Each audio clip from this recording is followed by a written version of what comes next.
Welcome back, ladies and gentlemen. Dragonhold has hit the PTS, and well, we're going over the patch notes. In this video, we're going to be looking at the combat changes this patch, specifically the big changes that they've made to damage over time, and we're also going to be looking at the different weapon skills as well as some other miscellaneous changes that are coming with this patch. So, to kind of preface the video, guys, dots have been nerfed really hard, and in my honest opinion, I think it was way too much. Um, you know, that's all I can really say. I think dots are at a stage right now where in PvP at least, they just don't really feel useful. So I would love to hear what you guys think about the changes to dots. We're going to go in depth to the different changes to each little bit, and of course the overall arcing change of what ZeniMax was thinking with it, and I'll give you guys my thoughts when we get there. But yeah, I would love to hear what you guys think about specifically the dot changes this patch.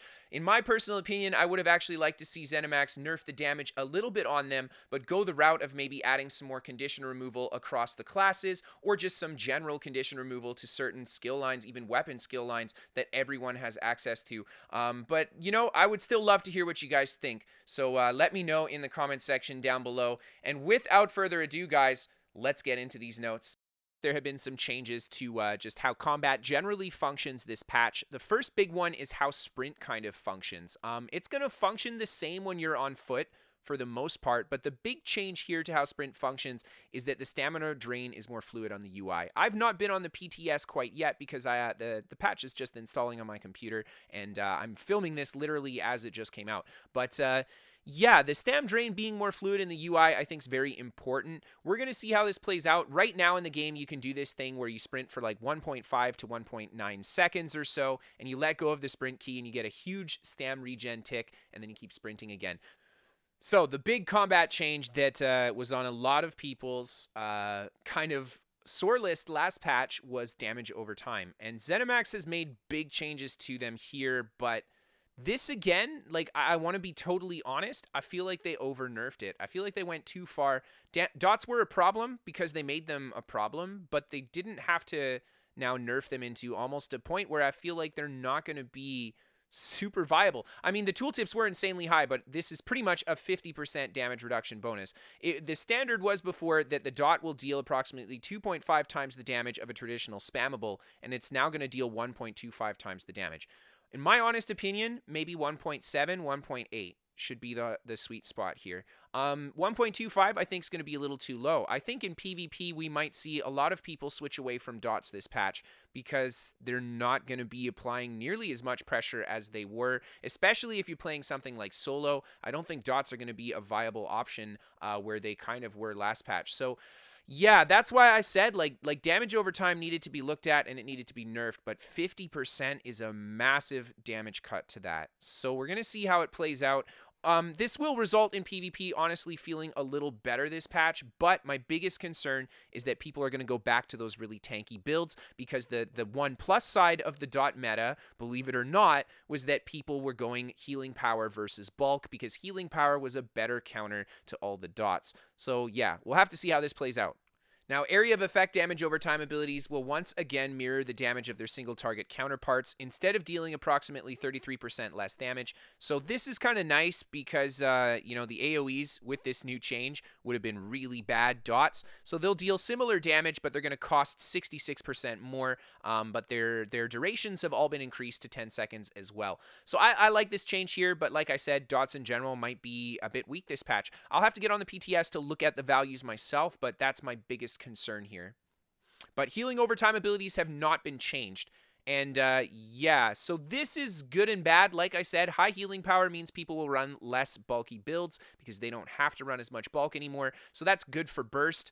We'll see how this plays out though with the nerf to dots. You know, I like the high healing power. I'd rather see the dots go up in damage just by a little bit rather than see healing get nerfed because, like I said, I prefer that high healing power meta where burst is more important rather than just being upfront and tanky. Now, player snares are now additive with movement speed rather than multiplicative. This will reduce the overall effectiveness of snares in PvP scenarios. So in general, people shouldn't snare you as hard anymore. We'll also see in these patch notes some snares getting increased in their strength as well. So we'll see how that plays out in PvP. If anything, we should see a bigger variety in different kinds of effectiveness of snares from our opponents. But on the general side of things, we should probably see less snare effectiveness in general. So we'll see how it goes. Now, monsters will continue to be special snowflakes with their own special rules. Yeah, man. I mean, NPCs in PvP follow their own rules, and there's a lot of monsters in the game that follow their own rules. This is probably good for building monster diversity, but, you know, if they all followed a set of rules too, you could still have a lot of diversity. That's just kind of how ZeniMax chooses to do their game. A big change to abilities and item sets that grant physical and spell resistance. They now grant an equal amount of both as a singular stat, armor, rather than two separate stats. And I really like this change because I didn't like how lopsided these physical or spell resistance sets were, because it always leave you missing out on one. If you had like two physical resist lines, you'd be like, you know, 4,000 physical resist higher than your spell resist, and you can make up for that with champion points, but you end up losing out a lot of champion points as well, kind of doing that. Making it kind of a flat value just gives you all-around bulk, which is probably better in almost every situation anyway, so I like this change. Now, the big thing here is that if it granted X amount of spell or physical resist, it will now grant 0.5 that amount of armor. So you're not getting extra stat here. If you got, you know, 2,000 spell resist before, you will now get 1,000 physical and spell resist. So the stat amount that you get is the same. It's just going to be more balanced out between your physical and spell resistance stats in general, which should result in your champion points giving you a little bit more physical spell resist in the long run anyway.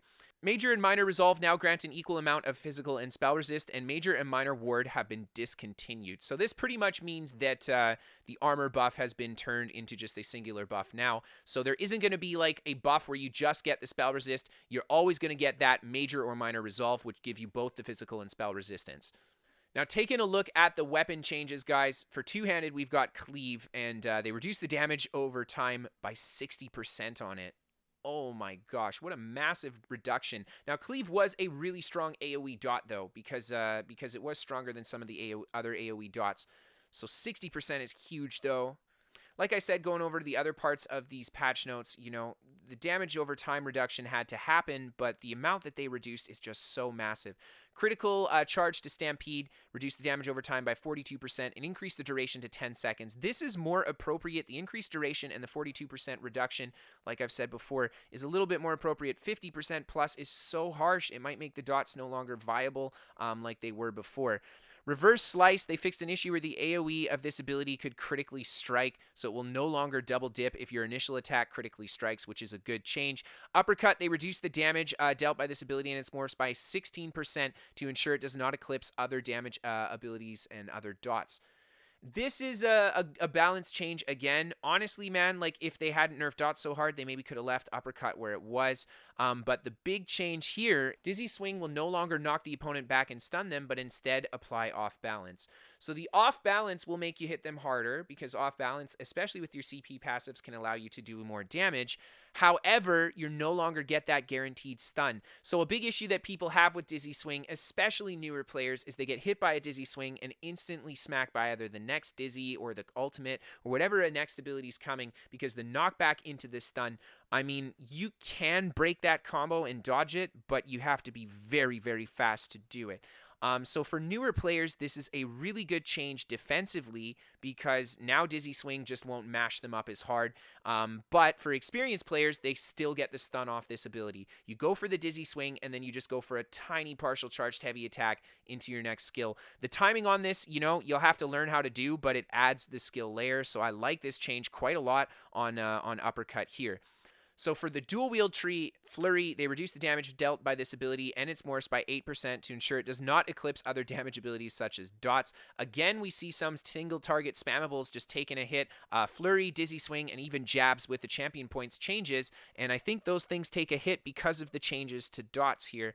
And it maybe doesn't have to take this hit if they hadn't nerfed dots so hard.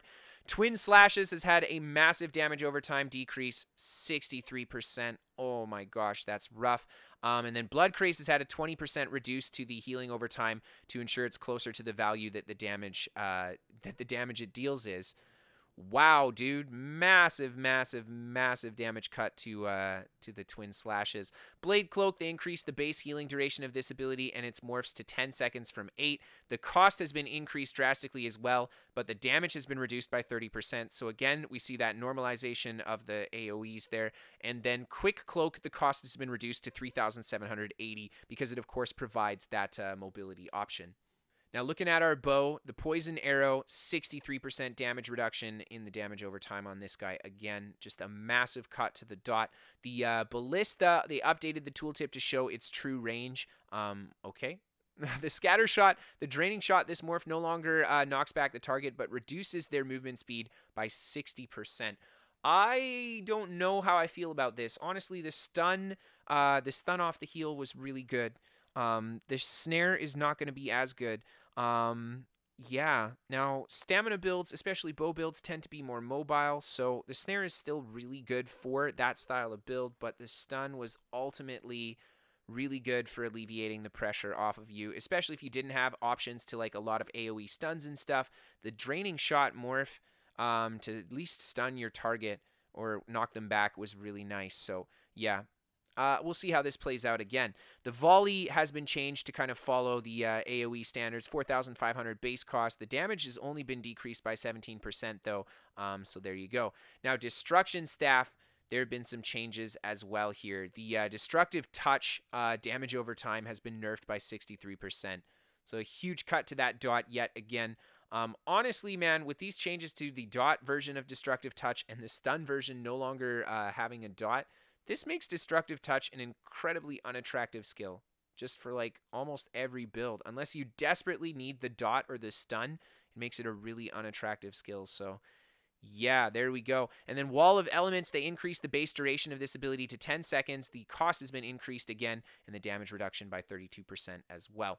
Now, taking a look at our Soul Magic changes, Soul Trap, again, being a very strong dot in the Scale Breaker patch, has been changed as well. It is no longer undodgeable, which is huge. So someone actually has to hit you with it, and you can dodge it, which is so nice. Now, the initial attack on this is very fast. I think it's almost like an instant projectile, so you have to kind of preemptively dodge it, but at least if you're already dodging an attack, other people can't just spam you up with the Soul Trap dot.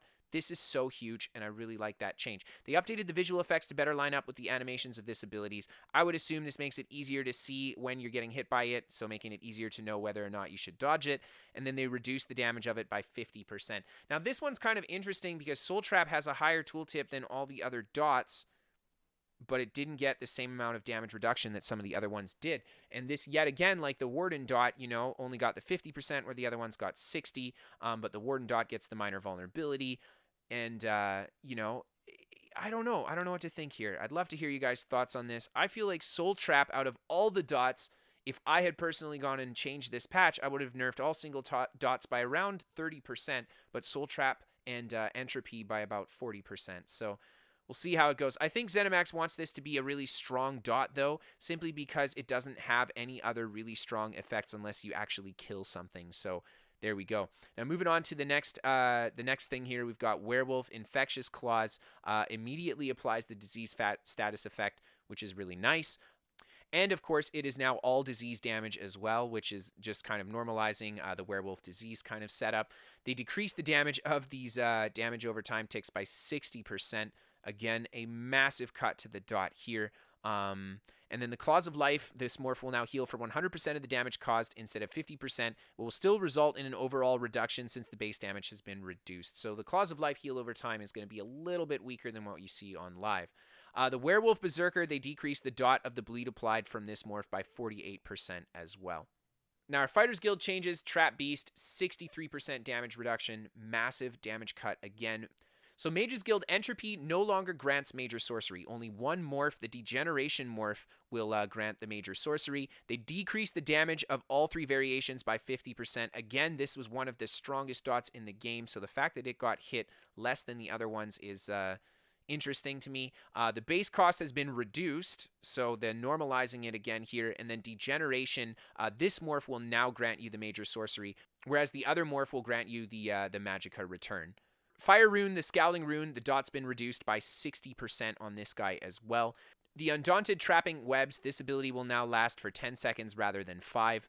The Assault Warhorn ability will now only apply to group members rather than all allies. This is a huge change to this skill. Yeah, so you have to be grouped up to get the buff here. And for the Support Cleanse ability, they reduce the healing per negative effect to 5% from 10%. And this change will just result in a big cut to the amount of healing you get when you use this as a purge. But this is only the one morph that's really expensive. So this more affects group combat than anything else like the Warhorn change. Now, a few big changes to potions here. Lingering health potions will now only last for that 13-second base value, so 17.5 seconds, I believe, when you have your full potion passives. This is a huge change. Lingering health potions are very, very strong.